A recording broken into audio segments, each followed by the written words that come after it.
ভারতীয় রাষ্ট্রীয় ফট ব্লকের নেতৃত্ব দাদা অভয় শর্মা,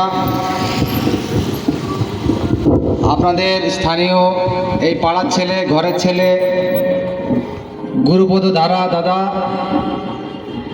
আমাদের ভারতীয় রাষ্ট্রীয় ফট ব্লক পশ্চিমবঙ্গ শাখার অন্যতম নেতা আম্বিয়া হোসেন স্যার, এছাড়াও এই এলাকার এই জগদ্দলের মানুষকে আমি আমার তরফ থেকে আন্তরিক ভালোবাসা ও শুভেচ্ছা জানাচ্ছি। কিছুক্ষণ আগে আমার পরিচয় আমাদের দাদা অভয় শর্মা দিয়ে দিয়েছেন যে আমি মুর্শিদাবাদ থেকে এসেছি।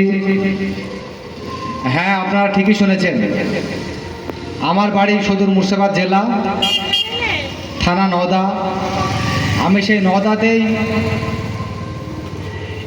এবারে 2026 বিধানসভায় ভারতীয় রাষ্ট্রীয় ফট ব্লকের গ্যাস সিলিন্ডার সিম্বলে আমি প্রতিদ্বন্দ্বিতা করলাম। আমাদের ভোট গত 23 তারিখে সম্পন্ন হয়েছে। তো বন্ধুগণ, আপনাদের কাছে আমি বেশি কিছু বক্তব্য রাখবো না। আপনারা শহরের মানুষ, আপনারা সচেতন মানুষ এবং আপনারা নিজেদের বুদ্ধি দিয়ে সিদ্ধান্ত নেওয়ার মানুষ। কাজেই আপনাদেরকে নতুনভাবে কোনো রকম পরামর্শ, কোনো রকম বুদ্ধি বা কোনো রকম জ্ঞান আমি ওখান থেকে দিতে আসেনি। আমি শুধু কয়েকটি কথা আপনাদেরকে মনে করে দিতে চাই,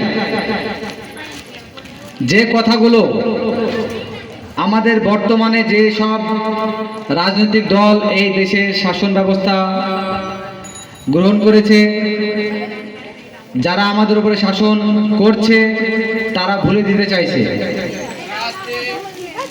নেতাজি সুভাষচন্দ্র বসু, যার নাম, যার কর্মকাণ্ড, যার ইতিহাস আমরা স্কুলের বইয়ে পড়েছি, আমাদের পূর্বপুরুষেরা যাকে সামনে দেখেছে, যার নেতৃত্বে ইংরেজদের বিরুদ্ধে লড়াই লড়েছে, যার নেতৃত্বে এই ভারতবর্ষ সারা বিশ্বের শ্রেষ্ঠ দেশে পরিণত হয়েছে, আমরা সেই নেতাজি সুভাষচন্দ্র বসুর আদর্শে এই ভারতীয় রাষ্ট্রীয় ফট ব্লক আমরা চালাচ্ছি, বা তার আদর্শটাকে সারা ভারতবর্ষের ন্যায়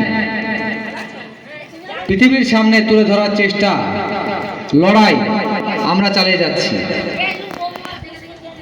আমাদের নাম নেওয়ার কোনো প্রয়োজন নেই। বর্তমানে ভারতবর্ষের কয়েকটি রাজনৈতিক দল, যারা নেতাজি সুভাষচন্দ্র বসুর নাম শুনলেই ভয় করছে, তাদের যারা বস, শীর্ষ নেতৃত্ব, নেতাজির নাম শুনলেই তাদের পিণ্ডে চটকে যাচ্ছে। নেতাজির কথা শুনলেই তারা আমাদেরকে আটকে দেওয়ার চেষ্টা করছে। নেতাজির কথা শুনলেই মানুষের মধ্যে তারা ধর্মের বীজ ঢুকিয়ে দিচ্ছে। নেতাজির নাম শুনলেই তারা আমাদের মধ্যে বিভাজন সৃষ্টি করে দিচ্ছে। তো বন্ধুরা, আপনার পরিবারে বয়স্ক লোক নিশ্চয় কেউ না কেউ আছে, একটিবার তাদেরকে জিজ্ঞেস করুন তো, আজকে আমরা যে পরিস্থিতির মধ্যে আছি, আমাদের এই সোনার ভারতবর্ষ, এই সোনার বাংলা যে পরিস্থিতির মধ্যে দিয়ে চলছে, সত্যি কি নেতাজি সুভাষচন্দ্র বসু এই পরিস্থিতি চেয়েছিলেন? সত্যি কি আমরা পশ্চিমবাংলার মানুষ এই পরিস্থিতি আশা করেছিলাম? একটাই উত্তর পাবেন, না। কারণ নেতাজি সুভাষ, তিনি সব সময় বলতেন সম্প্রীতি, ঐক্য এবং একতা। আর আমাদের এখন কয়েকটি রাজনৈতিক দল, যাদের নাম করার প্রয়োজন নেই, আপনারা সেই রাজনৈতিক দলগুলোকে খুব ভালোভাবে চেনেন। তারা সব সময় চায় ডিভাইডেড অ্যান্ড রুলস, ভাগ বাটোয়ারা। এটা কোনো সম্পত্তির ভাগ বাটোয়ারা নয়, কোনো টাকা পয়সার ভাগ বাটোয়ারা নয়, কোনো খাবারের ভাগ বাটোয়ারা নয়, মানুষের মধ্যে ভাগ বাটোয়ারা। এই রাজনৈতিক দলগুলো সব সময় নিজের চরিতার্থ সুবিধার্থ করার জন্য এক ধর্মের সঙ্গে আরেক ধর্মের, এক রঙের সঙ্গে আরেক রঙের, এক পাড়ার সঙ্গে আরেক পাড়ার সব সময় বিভাজন, সব সময় বিভক্ত, সব সময় প্রাচীর, সব সময় অশান্তি লাগানোর চেষ্টা করছে। আপনারা বলুন তো, কোন ধর্মে কি বলা আছে যে এই ধর্ম থেকে এই পার্টিটা করতে হবে? কোন ধর্মে কি বলা আছে যে এই ধর্ম থেকে এই প্রতীকটা ব্যবহার করতে হবে? কোন ধর্মে নেই যে ধর্মের সঙ্গে রাজনীতি মেশানো এটা সঠিক কাজ। কোন ধর্মই চায় না যে রাজনীতি আর ধর্ম এক হোক। কিন্তু বন্ধুগণ, বর্তমানে আমরা কি দেখছি? আমরা দেখছি ধর্মের ব্যবহার রাজনীতির ময়দানে। আমরা দেখছি রাজনীতি ধর্মীয় স্থানে। আমরা দেখছি মানুষের মধ্যে ধর্মের বদলে রাজনীতি আর ধর্ম দুটোকে মিক্স করে গুলিয়ে খাইয়ে দেওয়া হচ্ছে। এর মানে কি? আমরা কি শুধু ধর্ম নিয়ে পড়ে থাকতে চাই? ভারত স্বাধীন হওয়া 80 বছর হতে চলল। আপনারা নিজেরা ভেবে দেখুন তো, সত্যি কি আমরা স্বাধীন? আজকে আমি যদি বলি যে আমাদের ভারতবর্ষের অমুক মন্ত্রী এই কাজটা করেছে, তারপরেই আমার পিছনে লেলিয়ে দেওয়া হবে এজেন্সি। আজকে আপনি যদি বলেন যে অমুক নেতা এই জিনিসটা চুরি করেছে, আপনার পিছনে লেলিয়ে দেওয়া হবে সরকারি এজেন্সি। তার মানে কি আপনি স্বাধীন হতে পারলেন? সংবিধানের ৪র্থ অনুচ্ছেদে পরিষ্কারভাবে দেওয়া আছে বাক স্বাধীনতা। বাক স্বাধীনতার অর্থ কি? আপনার কাউকে খারাপ লাগতেই পারে, আপনার কাউকে ভালো লাগতেই পারে, আপনি কাউকে অপছন্দ করতেই পারেন, সেটা আপনার বলার অধিকার আছে। কিন্তু বন্ধুগণ, আজকে আমরা দেখছি কেউ যদি অন্যায় করে, তার বিরুদ্ধে কেউ যদি কথা বলে, তার বিরুদ্ধে কেউ যদি রুখে দাঁড়ায়, তার বিরুদ্ধে কেউ যদি সামনাসামনি লড়াই করে, সরাসরি কেন্দ্রীয় এজেন্সি বা সেই রাজ্যের কোনো ক্ষমতাসীন দল তাদের শক্তি প্রয়োগ করে সেই মানুষটিকে দমিয়ে দেওয়ার চেষ্টা করা হচ্ছে। তাহলে বলুন তো, আমরা কি সত্যি স্বাধীন? তাহলে সংবিধানে যে অনুচ্ছেদটা দেওয়া হলো, বাক্য স্বাধীনতা, কথা বলার স্বাধীনতা, সেই স্বাধীনতার মূল্য কি আমরা পেলাম? এখন সোশ্যাল মিডিয়ার যুগ চলছে, সোশ্যাল মিডিয়া জামানা চলছে। ফেসবুকের মাধ্যমে, ইউটিউবের মাধ্যমে, হোয়াটসঅ্যাপের মাধ্যমে অনেক কিছুই আপনারা দেখতে পাচ্ছেন, শুনতে পাচ্ছেন, বুঝতে পারছেন। দেখবেন সোশ্যাল মিডিয়ায় যদি কোনো মন্ত্রী, যদি কোনো আমলা খারাপ কাজ করে থাকে, যদি সেটা লিক হয়ে যায়, কেউ যদি সেই ভিডিওটা ছেড়ে দেয় ফেসবুকের মাধ্যমে, আর সরকার যদি জানতে পারে যে অমুকের আইডি থেকে এটা ছাড়া হয়েছে, সরকার ব্যবস্থা সে চোরের বিরুদ্ধে নেয় না, সরকার ব্যবস্থা নেয় সেই মানুষটার বিরুদ্ধে যে ওই চোরের মুখোশটা খুলে দিয়েছে। তাহলে এখন আপনারাই বিচার করুন যে আমাদের এই দেশ, আমাদের এই সমাজ, আমরা এখন কোন জায়গায় এগিয়ে যাচ্ছি। আজকে আমাদের মধ্যে বিভাজনের বিষ এমন ভাবে ঢুকে দেওয়া হচ্ছে, আমরা হয়তো বুঝতে পারছি না এখন। কিন্তু আপনি ডায়েরি নিয়ে লিখে নিতে পারেন আজকে তারিখ সহ, যে আমি বলে যাচ্ছি এই বিভাজনের বিষ যদি আমরা অ্যাকসেপ্ট করি, যদি আমরা গ্রহণ করি, তাহলে আমাদের ধ্বংস আর কেউ আটকাতে পারবে না। তাই বন্ধুগণ, ভারত যখন পরাধীন ছিল, যখন ইংরেজদের হাতে আমাদের দেশ শাসন হতো, তখন আমরা যে জায়গায় ছিলাম, তখন যে একতা আমাদের দেশে ছিল, তখন যে আমাদের মধ্যে ভ্রাতৃত্ববোধ ছিল, সেই জিনিসটার এখন খুব প্রয়োজন। প্রয়োজন এই জন্যে কিছু অশুভ শক্তি আমাদের মধ্যে বিভাজন ঘটাতে চাইছে, কিছু অশুভ শক্তি আমাদের মধ্যে অশান্তি লাগাতে চাইছে, কিছু অশুভ শক্তি আমাদেরকে একে অপরের কাছ থেকে দূরে সরাতে চাইছে। আপনারা সকলে জানেন, আপনাদের কোনো না কোনো বন্ধু, কোনো না কোনো বান্ধবী বিভিন্ন ধর্মের আছে। হয়তো কেউ মুসলিম আছে, কেউ খ্রিস্টান আছে, কেউ আদিবাসী আছে, কেউ দলিত আছে, কিন্তু বর্তমান ভারতবর্ষে কয়েকটি দল আমাদের মধ্যে এমন বিভাজন সৃষ্টি করতে চাইছে যে আমাদের সে বন্ধু, আমাদের সে আত্মীয় যেন আমাদের কাছ থেকে পর হয়ে যায়, আর এই বিভাজনের বিষ যেন আমাদের মধ্যে আজীবন থেকে যায়। তো বন্ধু, আপনারা নিজেরাই সিদ্ধান্ত নিন। সিদ্ধান্ত নেওয়ার সময় আপনার দরজার সামনে দাঁড়িয়ে আছে, আপনার একটি আঙুলের ছাপ, একটি আঙুলের ইশারা, আপনার একটি সিদ্ধান্ত এই বাংলাকে বাঁচাতে পারে, এই ভারতকে বাঁচাতে পারে, এই দেশকে বাঁচাতে পারে, আপনাকে বাঁচাতে পারে।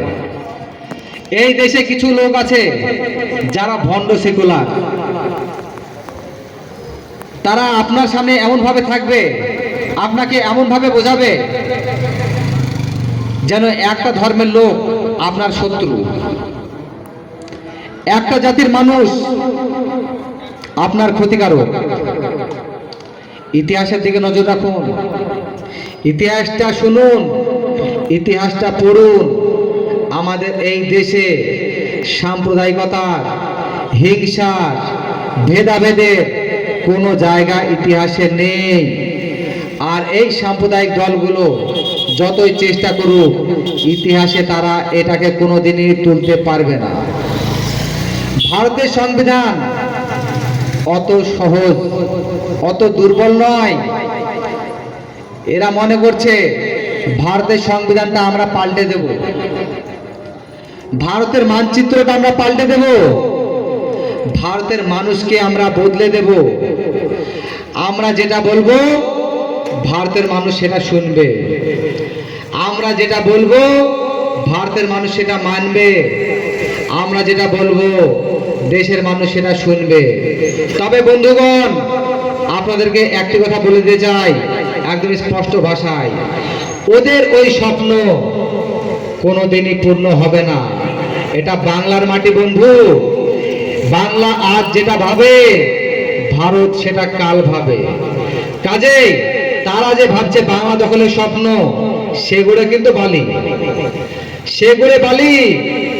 বাংলা নেতাজি সুভাষচন্দ্র বসুর মাটি, বাংলা কবিগুরু রবীন্দ্রনাথ ঠাকুরের মাটি, বাংলা ঈশ্বরচন্দ্র বিদ্যাসাগরের মাটি, বাংলা পল্লী কবি জসীমউদ্দিনের মাটি, এই বাংলা বিদ্রোহী কবি কাজী নজরুল ইসলামের মাটি। এখানে কেউ যদি মনে করে আমরা বিভাজনের বীজ ঢেলে দেব আর এরা খেয়ে নেবে, সে স্বপ্ন কোনোদিনই পূর্ণ হবে না। তাই আপনাদের কাছে আন্তরিকভাবে অনুরোধ রাখছি, এই নির্বাচনে আমাদের জগদ্দল বিধানসভার অত্যন্ত সৎ, নিষ্ঠাবান শ্রমিক নেতা, যার নাম বেশি আর কি বলবো, এই এমনই একজন নেতা যাকে আপনি সারা মাস 24 ঘন্টা আপনি কাছে পাবেন। আর এই যে দেখছেন পরিযায়ী শ্রমিকের মতো, পরিযায়ী পাখির মতো কয়েকটি নেতা আপনার দরজায় ঘুরে বেড়াচ্ছে, বাগানে, বাসতলায়, মাঠে, ঘাটে, এদেরকে কিন্তু বন্ধু পাবেন না। লিখে রাখুন খাতাতে এই কথাটি আমার, এই ভোটের দিন পর্যন্তই পাবেন এদেরকে, তারপরে আর পাবেন না। যদি কাউকে পাওয়ান সেটা শিবপ্রসাদ তিওয়ারি বাবুকে পাবেন, কারণ সে কোনো পরিযায়ী লোক নয়, সে আপনার এই জগদ্দলের ভূমিপুত্র, আপনার ভাই, আপনার বন্ধু, আপনাদের আত্মীয়, আপনাদের কেউ না কেউ। কাজে আপনাদের মূল্যবান ভোটটি আপনারা আমাদের এই জগদ্দল বিধানসভার ভারতীয় রাষ্ট্রীয় ফ্রন্ট ব্লক মনোনীত প্রার্থী শিবপ্রসাদ তিওয়ারি মহাশয়কে দিয়ে একটিবার সুযোগ দিন। সুযোগ তো বহু দলকেই দিলেন, বহু লোককেই দিলেন, বদলে কি পেয়েছেন? একটিবার বুকে হাত রাখুন। হাত রেখে জিজ্ঞেস করুন যে এত কাল ধরে, এত দিন ধরে আমরা যাদেরকে ভোটে জেতালাম, যাদেরকে নেতা বানালাম, যাদেরকে মন্ত্রী বানালাম, তাদের কাছ থেকে কি পেলেন? তবে হ্যাঁ, বাড়ি আমার মুর্শিদাবাদ, কিন্তু আমি এই এলাকাতে এসে যা বুঝতে পারছি, আপনাদের কাছে কয়েকজন বিষের সিলিন্ডার, বিষের ব্যারেল নিয়ে ঘুরছে। আর এই বিষটা ওই মাঠে দেওয়া বিষ নয়, এই বিষটা মাথায় দেওয়া বিষ, কানে দেওয়া বিষ, চোখে দেওয়া বিষ। কাজেই বন্ধু, এই বিষ থেকে সাবধান। এই বিষ যদি একটিবার খেয়ে নেন, এর চিকিৎসার কোথাও হবে না। এই বিষটা যেসব রাজ্যে খেয়েছে তারা বুঝছে এই বিষের জ্বালা। কাজেই আপনাদের কাছে বারবার অনুরোধ রাখছি আমি, 7 নম্বর বোতাম প্রতীক গ্যাস সিলিন্ডার ভোট দেওয়ার সময় ভুলবেন না। শিবপ্রসাদ তিওয়ারি কোনো বাইরের লোক নন, তার 3 পুরুষ 4 পুরুষ আপনার এখানেই তারা আছেন। আপনি যে কোনো মুহূর্তে তাকে ফোন করবেন, যে কোনো মুহূর্তে তার সঙ্গে যোগাযোগ করবেন, পেয়ে যাবেন। কথাটি লিখে রাখুন। কিন্তু আপনাদের কাছে যারা বীজ ঢোকাতে যাচ্ছে, যারা বিভাজনের রাজনীতি করতে আসছে, আপনি আজকে মিলিয়ে নিন। আপনাকে 1 সপ্তাহ পরে মেলাতে হবে না, ভোট বেরোনোর পরে মেলাতে হবে না। আপনি আজকে ফোন করে দেখে নিন বন্ধু, তারা আপনার ফোনটা রিসিভ করছে না করছে না। আর এখনই শিবপ্রসাদ বাবুকেও ফোন করুন, আর ওই বিশেষ সিলিন্ডারওয়ালাদেরকেও ফোন করুন। দেখুন আপনি কাকে পাশে পাচ্ছেন। এখনই দুধ কা দুধ, পানি কা পানি হয়ে যাবে। আজকে ভারতবর্ষে ক্ষমতায় আছে একটি দল 12 বছর। আপনারা সকলেই জানেন ভারতবর্ষ তাকে সময় দিয়েছিল, সে সময়টা উপভোগ করছে। ভারতবর্ষের মানুষকে সে কথা দিয়েছিল 15 লক্ষ টাকার, প্রত্যেকটা মানুষ 15 লক্ষ টাকা করে পাবে। কথা দিয়েছিল 500টা স্মার্ট সিটি করার, কথা দিয়েছিল বছরে 2 কোটি চাকরি দেওয়ার, কথা দিয়েছিল সুইস ব্যাংক থেকে কালো টাকা উদ্ধার করে আনার, কথা দিয়েছিল সবকা সাথ সবকা বিকাশ। মনে আছে বন্ধু? এবার আপনি বলুন, এই প্রতিশ্রুতিগুলোর মধ্যে কোন প্রতিশ্রুতিটা পূরণ হয়েছে? হয়নি। যে প্রতিশ্রুতিটা দেয়নি সেই প্রতিশ্রুতিটা পূরণ করছে। আর সেই প্রতিশ্রুতিটা কোনটা? সেটা হলো একটাই, ডিভাইডেড অ্যান্ড রুলস, বিভাজন করো আর শাসন করো। আমি তো মনে করি তারা ইংরেজদের পাটটাই নিয়েছে। কারণ ইংরেজরাও যখন প্রায় 200 বছরের কাছাকাছি রাজত্ব করেছিল, তখনও তাদের রাজত্বকালে তাদের রাজত্বের কৌশল একটাই ছিল, বিভাজন, ডিভাইডেড অ্যান্ড রুল। আজকেও সেই ইংরেজদেরই উত্তরাধিকারী যারা বর্তমানে আমাদের দেশ চালাচ্ছে, তারাও সেই পথেই হাঁটছে। তারা ভুলে গেছে যে ভারতবর্ষ স্বাধীন করার ভূমিকায় হিন্দু, মুসলিম, শিখ, ঈসাই, আদিবাসী, দলিত সমস্ত ধর্মের মানুষ অংশগ্রহণ করেছিলেন। সমস্ত ধর্মের মানুষ রক্ত দিয়েছিলেন। সমস্ত ধর্মের মানুষ কাঁধে কাঁধ মিলিয়ে এই দেশটাকে স্বাধীন করেছিলেন। সেটা আজকে আপনাদেরকে ভুলে দেওয়া হচ্ছে। বন্ধু, আমি আপনাদেরকে বলতে চাই, আপনারা এই বিষাক্ত দলের ফাঁদে পড়বেন না।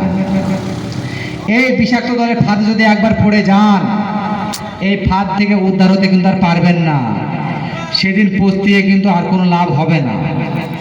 কাজেই এই বাংলার পবিত্র ভূমি, পবিত্র মাটি, সচেতন মানুষ, বুদ্ধিমান মানুষ, আপনারা নিজেরা শান্তভাবে ঠান্ডা মাথায় সিদ্ধান্ত নেবেন যে এবারের নির্বাচনে কাকে ভোট দিলে আপনার এই জগদ্দল বিধানসভা ঠান্ডা থাকবে, আপনারা ভালো থাকবেন, এখানে উন্নয়নের কাজ অব্যাহত থাকবে, বা এখানে কলেজের সমস্যাটা মিটবে।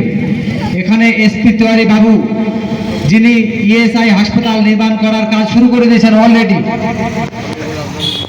তিনি কোনো এমপি নন, তিনি কোনো এমএলএ নন, তিনি কোনো মন্ত্রী নন, তিনি একজন সমাজসেবী। তাই যদি তিনি একটা হাসপাতাল নির্মাণ করার কাজ শুরু করতে পারেন, তাহলে বন্ধু একটিবার ভেবে দেখুন, আপনারা যদি ওনাকে আশীর্বাদ করেন, যদি মাত্র একটিবার সুযোগ দেন, তাহলে কিন্তু বন্ধু এসপি তেওয়ারি বাবু আপনাদেরকে ঠকাবেন না, আপনাদের লাভ হবে। আমি এত দূর থেকে এসে বলছি, এসপি তেওয়ারি বাবুর সঙ্গে আমার সম্পর্ক দীর্ঘদিনের তাও না, খুব অল্প সময়ের, কিন্তু তার মধ্যেই, সেই অল্প সময়ের মধ্যেই তার সঙ্গে আমার যে সম্পর্ক তৈরি হয়েছে, তার প্রতি আমার যে বিশ্বাস জন্মেছে, তাতে থেকে আমি বলতে পারি, একদম হলফ করে পেন খাতাতে লিখে দিতে পারেন, তিনি কিন্তু আপনাদেরকে ঠকাবেন না। তিনার রাজনীতিতে কোনো কিছু নেওয়ার নয়, তিনি কোনো কিছু নিতে আসেননি, তিনি দিতে এসেছেন। তার জ্বলন্ত প্রমাণ এই যে ইএসআই হাসপাতাল আপনাদের এখানে তৈরি হচ্ছে। এটা আপনাদের এখানে একটি বিলের সমস্যা, যে 32B বিল, সেই বিলটি আজকে ভরাট করার কৌশল চলছে বা হচ্ছে। কিছু অসাধু ব্যক্তি এই বিলটিকে নষ্ট করে তাদের চরিতার্থ সুবিধা করার চেষ্টা করছে এবং এই জগদ্দলবাসীর পরিবেশটা ধুলোয় মেশানোর চেষ্টা করছে। তো বন্ধুগণ, এই যে অপচেষ্টা, এটাকে রুখে দেওয়ার দায়িত্ব কিন্তু কারোর একার নয়, আমাদের সকলের। আমাদের সকলকে হাতে হাত, কাঁধে কাঁধ মিলিয়ে গ্যাস সিলিন্ডার প্রতীকে ভোট দিয়ে আপনাদেরই ঘরের ছেলে মাননীয় শিবপ্রসাদ তেওয়ারি বাবুকে আপনারা বিপুল পরিমাণে ভোট দিয়ে জেতান, কারণ তিনি আপনাদের এই দেশের ছেলে। তো বন্ধুগণ, আমার এই কথা আমি আর বেশি দীর্ঘায়িত করতে চাই না। আমাদের মঞ্চে উপস্থিত আমাদের রাজ্য নেতৃত্ব আছেন, তাদের সঙ্গে আমার কথা হয়ে গেছে, তিনারা খুব ভালোভাবেই পরিস্থিতি পর্যালোচনা করছেন, আর চারিদিকে ভালো সাড়া পাওয়া যাচ্ছে। মানুষ খুব খুশি যে শিবপ্রসাদ বাবু ভোটে লড়ছেন। মানুষ অনেক আগে চেয়েছিলেন, জগদ্দলবাসী অনেক আগে চেয়েছিলেন শিবপ্রসাদ বাবু লড়ুক। তো যাই হোক, তিনি এবার ভোটে যেহেতু লড়ছেন, আপনারা দুহাত ধরে আশীর্বাদ করবেন, এই অনুরোধটুকু আপনাদের কাছে রাখলাম। শিবপ্রসাদ বাবু আপনাদের ঘরের ছেলে, সকলে ভালো থাকবেন, সুস্থ থাকবেন বলে আমার এই সংক্ষিপ্ত বক্তব্য আমি এখানে সমাপ্ত করলাম। সকলে ভালো থাকবেন। জয় হিন্দ। ভারতীয় রাষ্ট্রীয় ফ্রন্ট ব্লক জিন্দাবাদ।